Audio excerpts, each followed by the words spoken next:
warahmatullahi wabarakatuh.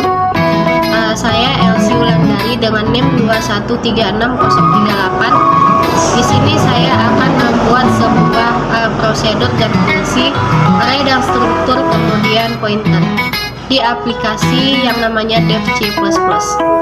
Untuk memenuhi tugas yang diberikan oleh dosen pengampu saya, yaitu Pak Kiki Yasdomi SMkom.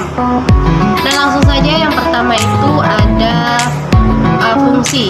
Nah, di sini saya akan mendeklarasikan dua buah fungsi, yaitu fungsi parameter dan yang kedua fungsi non parameter.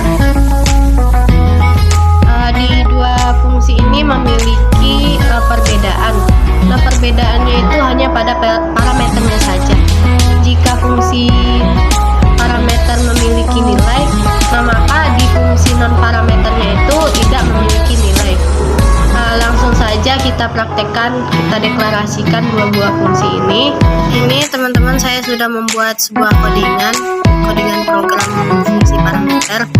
Nah, di sini saya menggunakan kata include dan intxy karena nanti kita akan mencari nilai x dan y.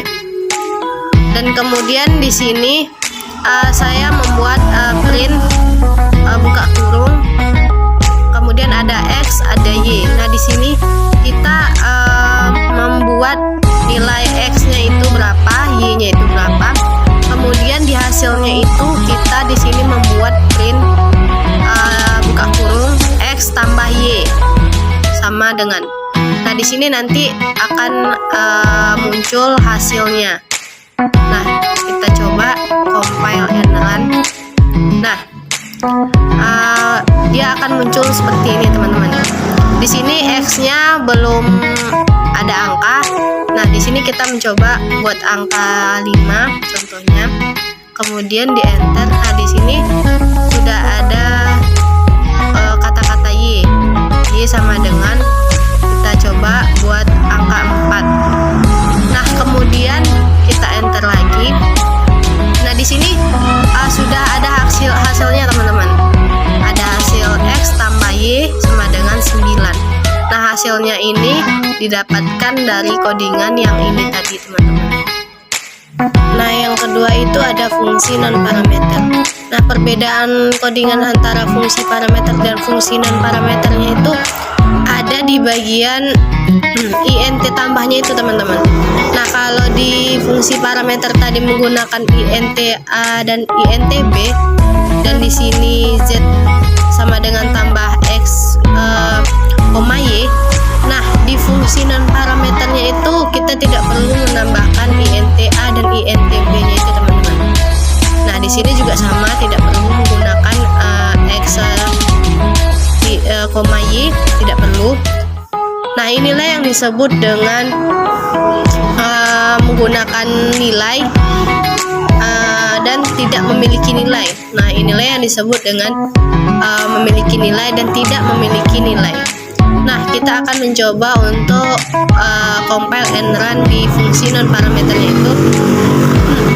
Hasilnya itu masih tetap sama di fungsi parameter tadi.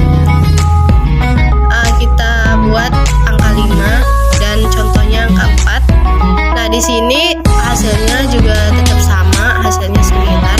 Cuma perbedaannya itu hanya pada parameternya aja, teman-teman. Kalau di fungsi parameter tadi memiliki nilai, nah di fungsi non parameternya itu tidak menggunakan nilai begitu. Nah, di sini saya juga sudah membuat deklarasi array 1. Di sini saya juga menggunakan kata include. Nah, tapi di buka kurungnya itu ada kata iostream untuk menampilkan sebuah angka. Nah, di sini untuk mengetahui nilai y, kita menggunakan int-y. Kemudian nilai apa yang ditampilkan? Nah, di sini ada variabel r tambah sama dengan y. Nah, di sini nanti akan muncul nilainya. Kita akan mencoba compile and run.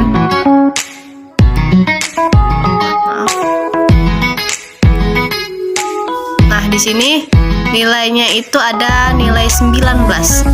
Nah, maka nilai Y-nya itu adalah 19, teman-teman. Nah, kemudian ada array yang kedua.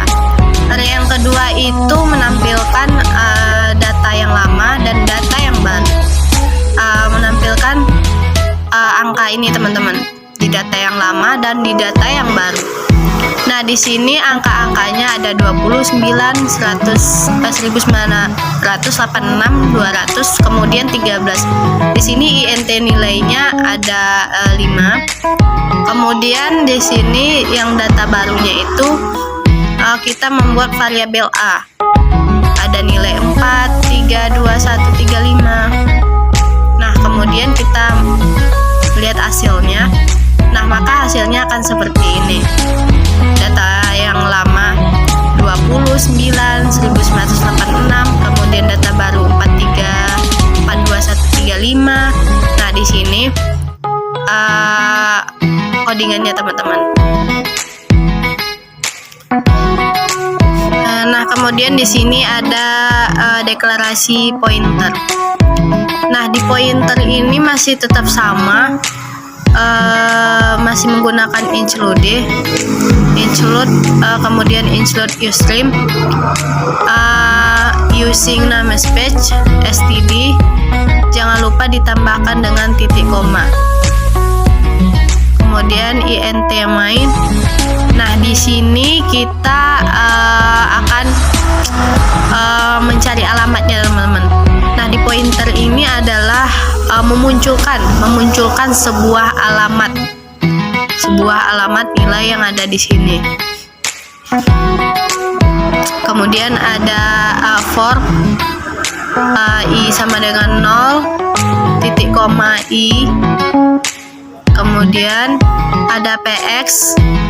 Nah, px-nya itu untuk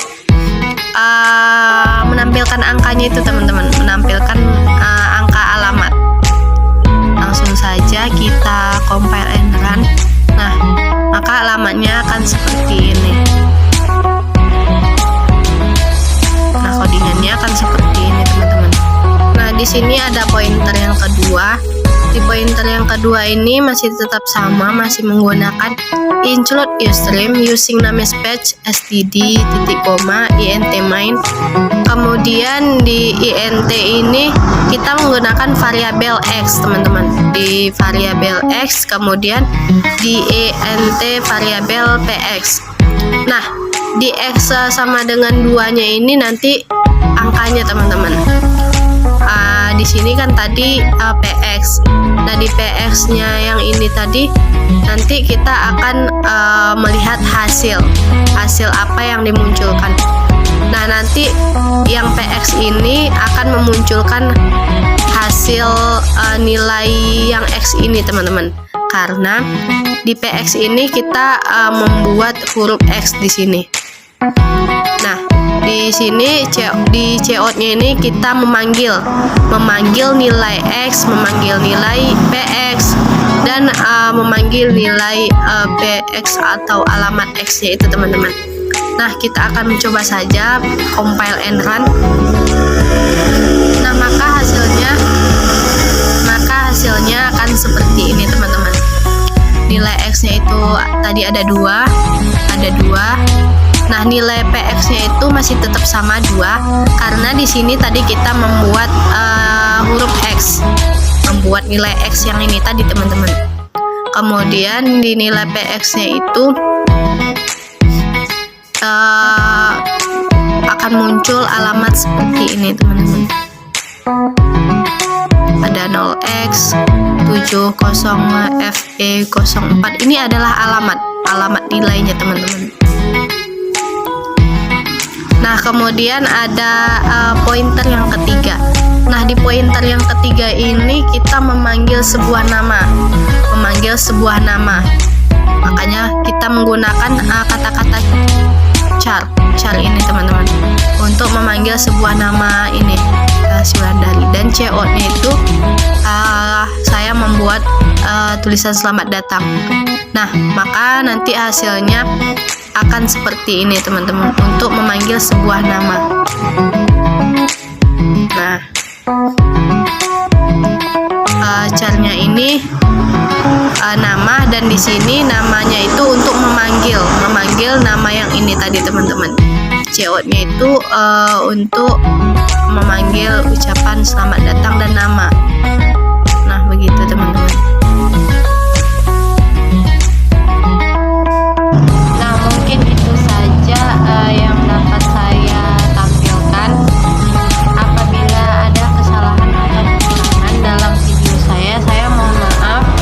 Saya tutup dengan wabillahi taufik wal hidayah. Wassalamualaikum warahmatullahi wabarakatuh.